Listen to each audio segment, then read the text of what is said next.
Sometimes the internet does more than just connect us.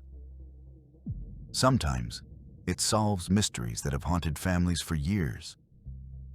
This is the story of an unidentified woman known for years only as the girl in the shed, a mystery that puzzled investigators across Europe until a breakthrough came in 2025. Let's go back to the beginning.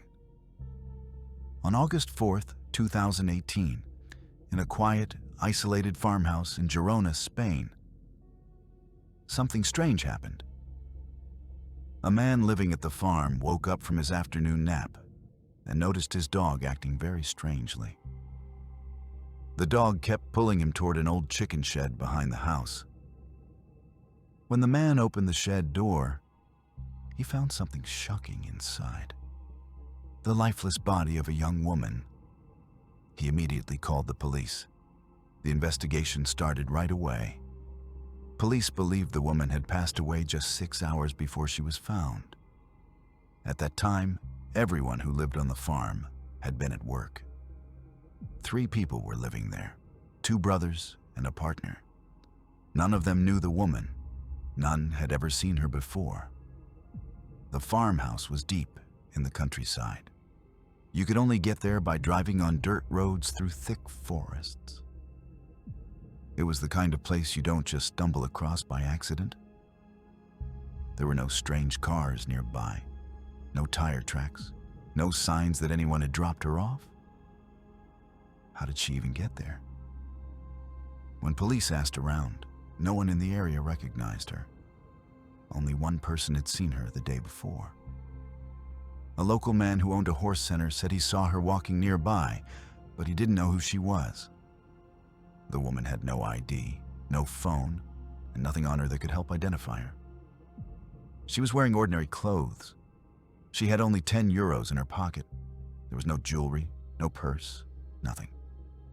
The unique thing about her was a tattoo on her arm, the word success written in Hebrew. For years, she was simply known as the girl in the shed. The case quickly went cold. Police made public appeals for information, but nothing happened. No one came forward. No new clues ever appeared. Then, in 2023, something changed. Interpol launched an online campaign called Identify Me to help identify the identities of young women found across Europe who remained nameless. The case of the girl in the shed became part of this project. Her story was shared online and in news reports. In 2024, Interpol expanded the campaign.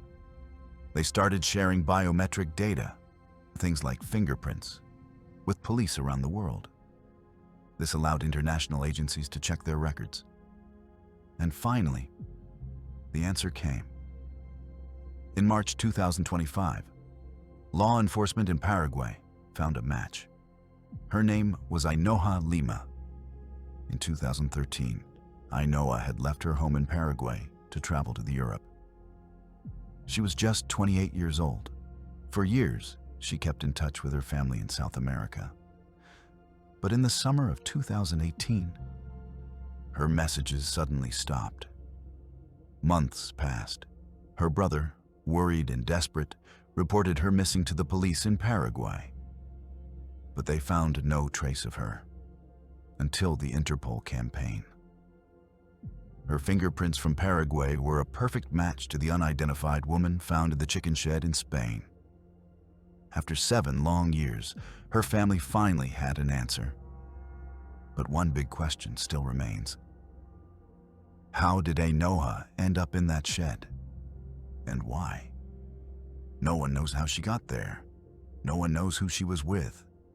And no one has explained what happened in her final hours. The mystery isn't fully solved.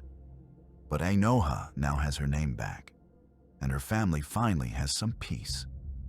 This case is a powerful reminder of how the internet and international cooperation can finally bring answers, even after years of silence. Sometimes, the people we lose leave behind more than just questions. Sometimes, the answers take years to find.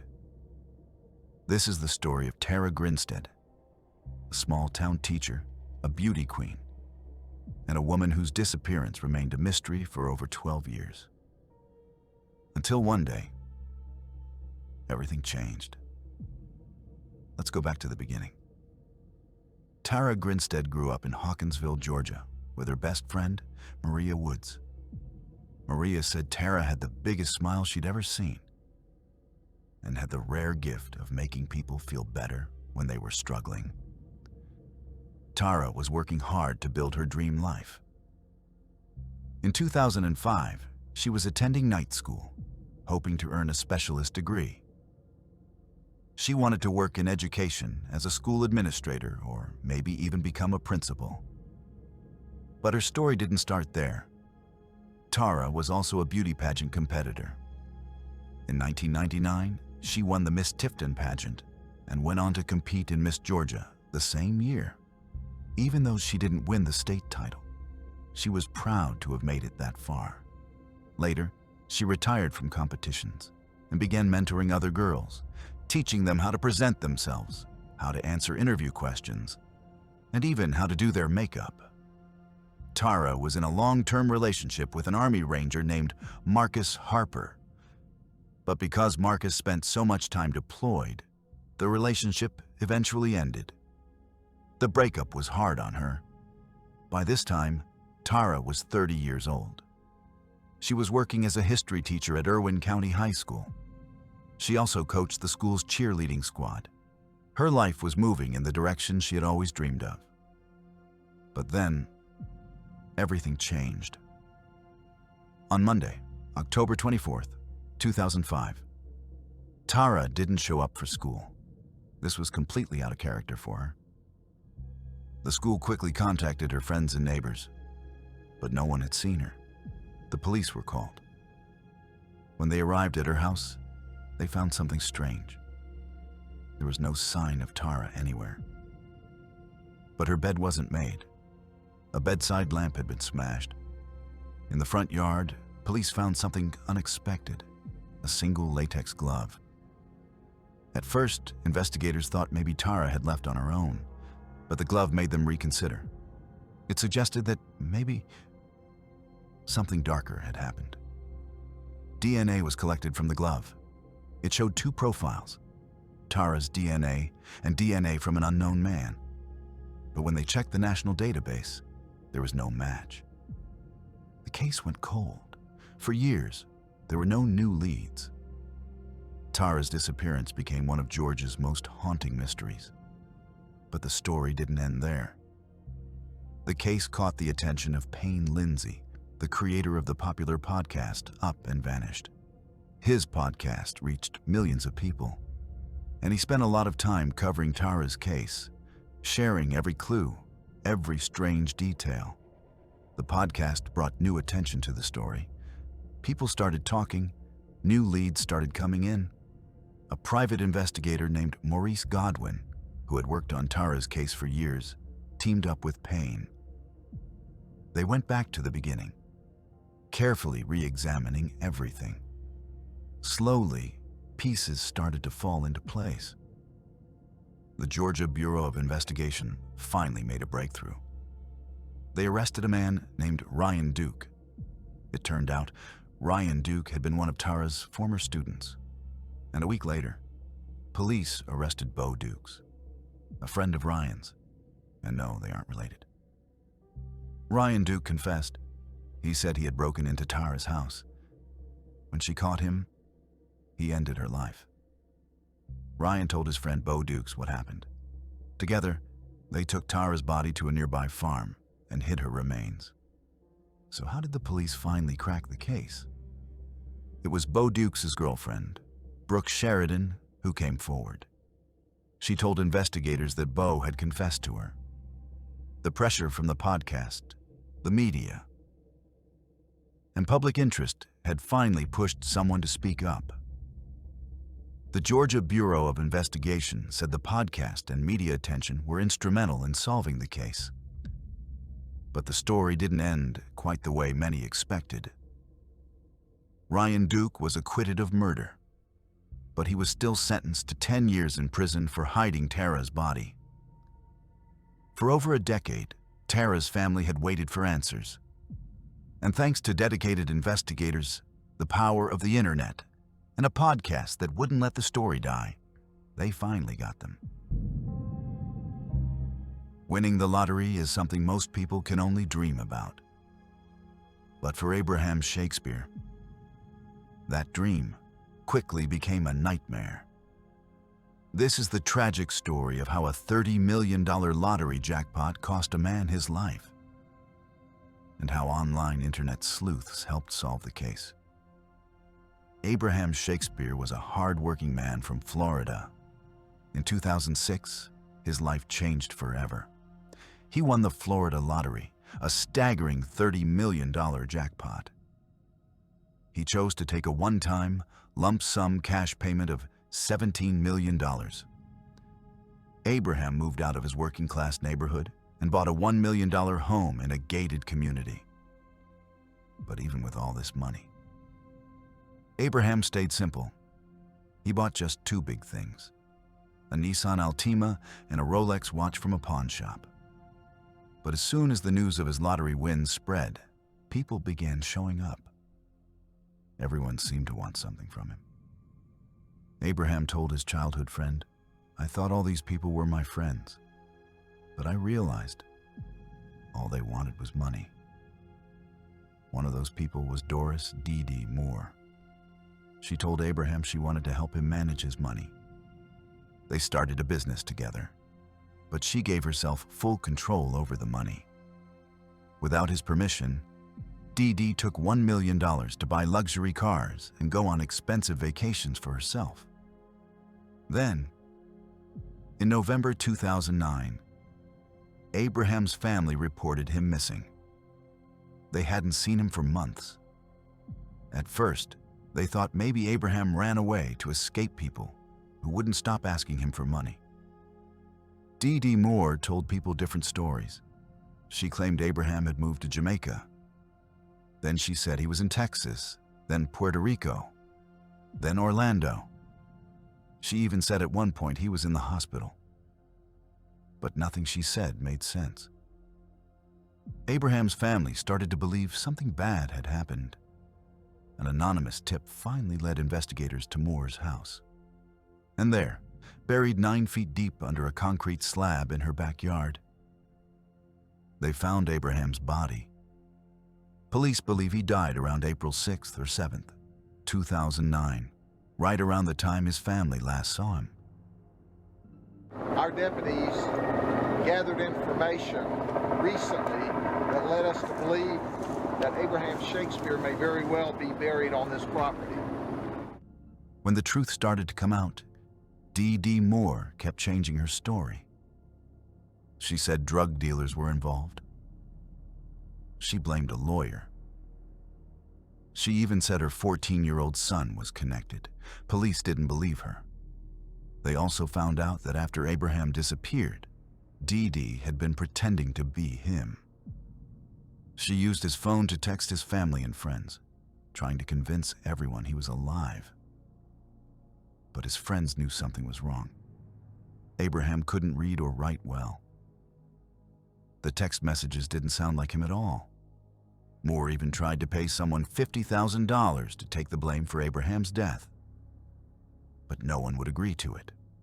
What helped crack the case was something unexpected. The crime and investigation website, Web Sleuths. Web Sleuths is an online community where regular people work together to solve cold cases and missing person stories. When Abraham's case hit the news, users on Web Sleuths became obsessed. They carefully picked apart every detail and started openly discussing the possibility that Dee Moore was the killer. Moore found out about the discussions and created a fake account on the website to defend herself. But users quickly figured out who she was. She tried to lie to Trisha Griffith, the co-owner of Web Sleuths, claiming she never posted anything. But Trisha had the proof. The IP address and email used on the account matched Moore's personal computer. Police were thrilled. Moore had talked herself into being arrested.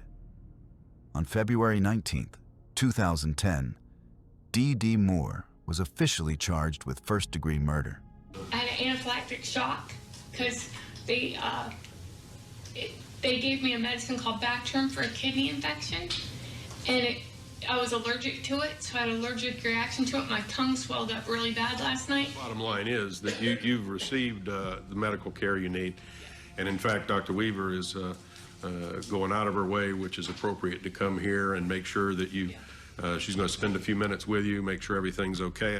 One other option has to do with a type of leg restraint that is essentially a bar on the leg. Ms. Moore, I've cautioned you throughout these proceedings that any gestures, facial expressions, audible comments showing approval or disapproval are not acceptable. I'm guilty by sitting there looking down at Ma'am, okay. I'm going to explain for the last time. We are not going to bandy about these things. I'm telling you not to do it. She is now serving a life sentence without parole. And thanks to web sleuths, everyday people, just like you and me, helped bring justice for Abraham Shakespeare. Websleuths.com is a well-known website where people from all over the world come together to help solve missing person cases and other unsolved crimes. Some of these cases have stayed cold for decades, but over the years, the web sleuths community has actually helped solve many of them. One of those cases is the mystery of Tammy Joe Alexander. Tammy grew up living with her mother and stepfather, but eventually she had to leave. Her mother had become addicted to prescription medication, which caused her to have violent outbursts. Tammy couldn't stay in that environment, so she went to live with her grandmother. In the years that followed, her mother worked as a waitress at a truck stop. When Tammy became a teenager, she moved back to Brooksville, Florida, to live with her mother again. But this time was just as hard. It was not a happy home. Tammy became known for running away from home. She would sometimes hitchhike long distances, even as far as California. Most of the time when she ran away, she would eventually contact her family. They would then buy her a plane ticket to bring her back to Florida. But in 1979, Tammy ran away again. This time, she never came back. She never called. She was just gone. Her family had no idea where she went. Tammy's mother passed away at the age of 56, never knowing what happened to her daughter. That same year, in November 1979, a farmer was walking alone in his cornfield next to the Genesee River in Caledonia, New York. He saw something strange, a red piece of clothing lying in the field. At first, he thought it was maybe just a hunter trespassing on his land. But when he got closer, he found the body of a young woman. He immediately called the police. When police arrived, they discovered that the young woman had been killed by a gunshot. Her pockets were turned inside out. There was no ID, no personal belongings, nothing that could help figure out who she was. They had no idea where she came from. She became known as Caledonia Doe, or sometimes Cali Doe. Sadly, it had been raining heavily in the area around the time she was found. A lot of potential evidence, like DNA, had been washed away. For years, the case went nowhere. But then, a man named Carl Koppelman, a moderator on the Web Sleuths website, came across Cali Doe's case. Carl was good at facial reconstructions. He built an image showing what Cali Doe might have looked like when she was alive. This helped get more people talking about the case on Web Sleuths. In 2014, Carl came across Tammy Joe Alexander's missing person case. When he saw it, something clicked. He immediately believed that Cali Doe was Tammy. Carl contacted the authorities and shared his research. Until that point, Tammy's family had always believed she probably just ran away and started a new life somewhere else. They thought maybe she simply didn't want to be found. But Carl's discovery changed everything. Investigators later determined that Tammy had likely traveled along the New York State Thruway, probably picked up by someone while hitchhiking. They found a keychain near her remains that was being sold in vending machines along that route at the time. Over the years, police had followed more than 10,000 leads, but none of them had led to Tammy. One strange part of the story is that Tammy's mother never reported her as missing. This was likely because Tammy had a habit of running away, and her mother thought she would return like before. But if a missing person report had been filed sooner, this case might have been solved much earlier. There was one more clue. A waitress at a local diner gave police a description of a man who was seen with Tammy at the time. Police made a composite sketch based on her description. But to this day, that man has never been identified. And Tammy's killer? Still unknown. Her story is heartbreaking. She was finally given her name back. Sometimes, the answers we're looking for come from the most unexpected places. And sometimes, the internet can help bring justice. This is the story of Lavender Doe, a mystery that went unsolved for 12 years, until a team of internet sleuths helped uncover the truth.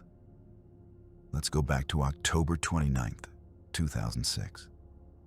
Two men were out in the woods near Kilgore, Texas, doing some target shooting.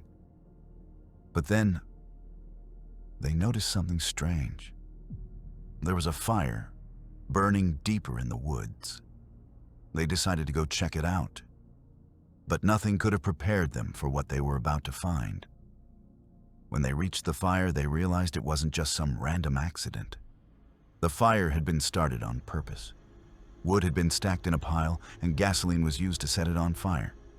A gas can lid was even found lying nearby. But then, inside the fire, they saw it, a human body. They immediately called the authorities. When police arrived, they knew right away that someone had intentionally started the fire to get rid of the body and cover their tracks. But there was just one problem. They had no idea who the woman was. Investigators worked quickly. They believed the woman was in her early 20s. They searched the clothing found at the scene and discovered about $40 in the pocket of her jeans and a purple sweater. But neither of these items helped them figure out who she was. Whoever had done this had set the fire just minutes before the two men stumbled upon it. It was close, but there weren't many clues. It was estimated that the woman had died around 10 a.m. the day before.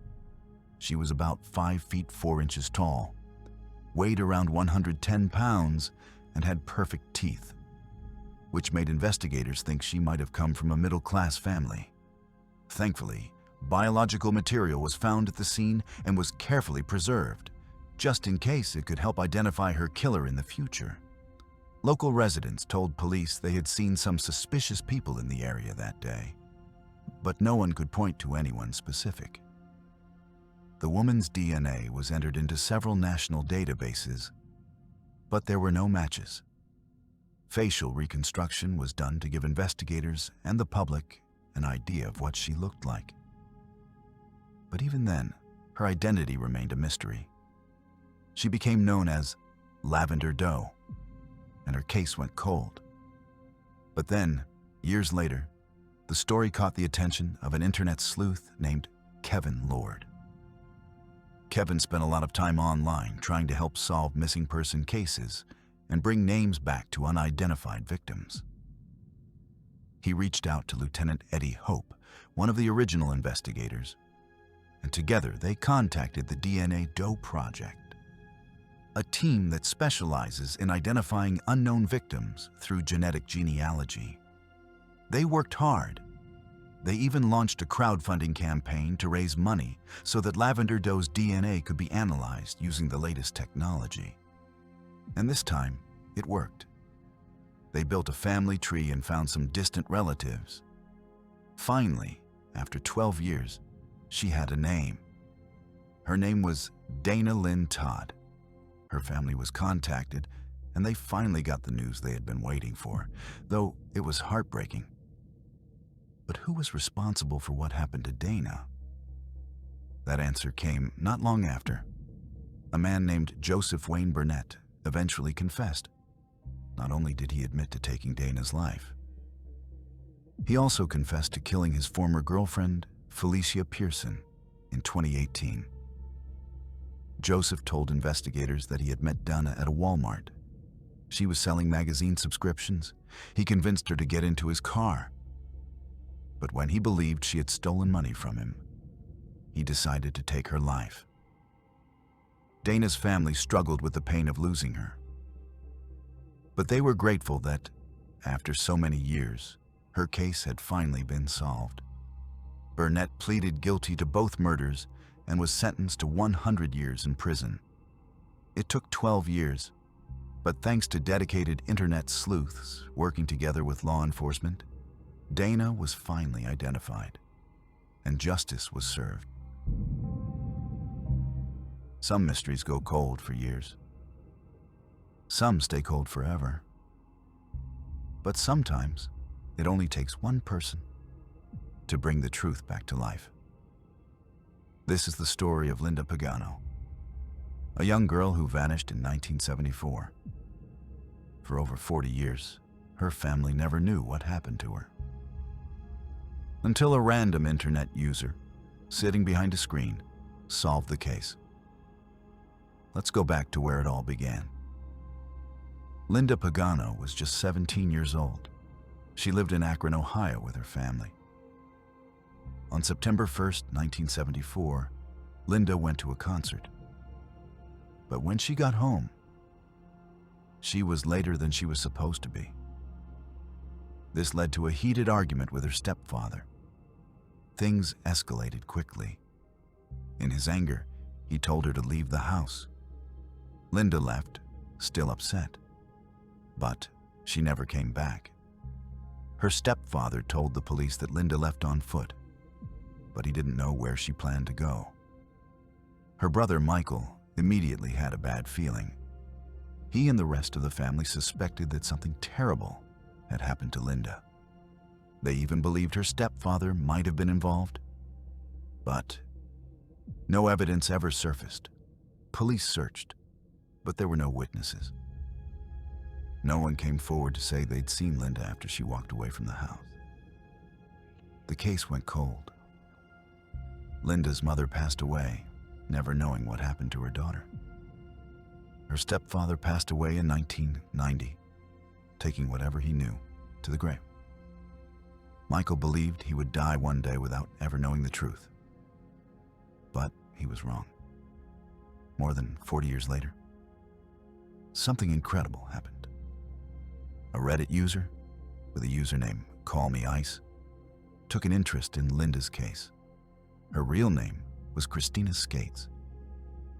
While searching through old cemetery records, she found something unusual. She discovered the case of an unidentified woman buried under the name Strongsville Jane Doe.